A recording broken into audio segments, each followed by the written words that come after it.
250 makes sense, right? Last pick of the draft, seventh round, four selections to go. They take a position of need as far as depth goes. And in a player that, like I said, analytically checks off. Jaylen Harrell checks off analytically. The man, I mean, the guy was able to produce on a championship team. And he was able to get in the backfield and create scenarios where it was advantageous to his teammates in stopping the run. Then as a pass rusher, I want to say he had 6 sacks. So as a pass rusher, he was able to get to the quarterback and affect the quarterback, and had high pass rush grades, had high run defense grades. Is a solid pick that late. I think that he could also provide special teams. So I think for these last three selections, actually four, actually five, when you really think about it, they got some solid special teams contributors at the very least. You have a guy in Cedric Gray that could be a starter, Jarvis Brownlee, an eventual starter to depth piece. Then you have Jaquan Jackson, you have James Williams, and now Jaylen Harrell that can provide for you on special teams. And if veterans take their spot, then these guys are obviously more than likely headed to the practice squad for development. But out of their last three picks, I think this is more promising. It's more so of a Caleb Murphy pick. If you remember last year, someone that can bring some energy as a third down pass rush specialist.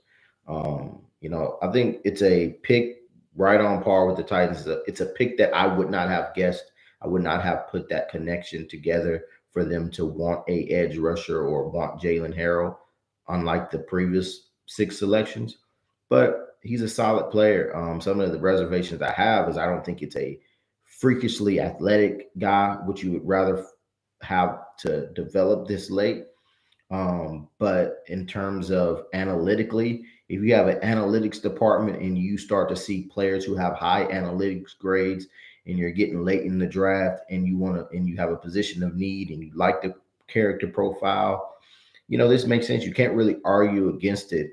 It's just not, it's hard. It's hard to make the argument of it's not a game changing pick. And then we're picking, the pick is seventh round, 252. So you can't kind of, you'd hope to have that at that late, but the realistic evaluation it doesn't match up. So I like the pick. I think it's a analytical dart throw, and you just kind of see where it goes from there.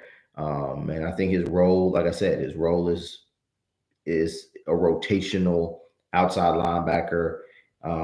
He can put his hand down. He can stand up. He can do all that. But he also, I think he can be a special teamer. He can be on some of the coverage units. Who knows? So it's a selection based off this regime. Made sense for them.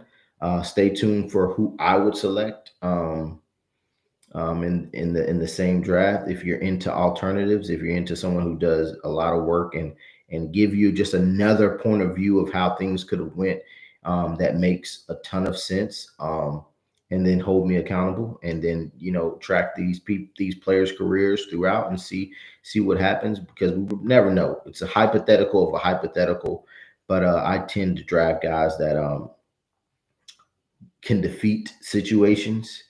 I mean, I think that's the thing. You try to get somebody as infallible as possible, as adaptable as possible. But it's a good practice for accountability, and it's good for people who want to know more about players in the league, and just an alternative to what the Titans did. But overall, I would give this selection at this round paired with player, paired with analytics, paired with box score, paired with holistic drafting and his role, I'll give this a solid C. Give it a solid C to C plus, because the analytics profile stands out. They could have gotten a guy with horrible analytics, horrible box score, horrible measurements, but they at least checked off some boxes. So I'll give them that much. So stay tuned for my version of what I would do. Coming soon.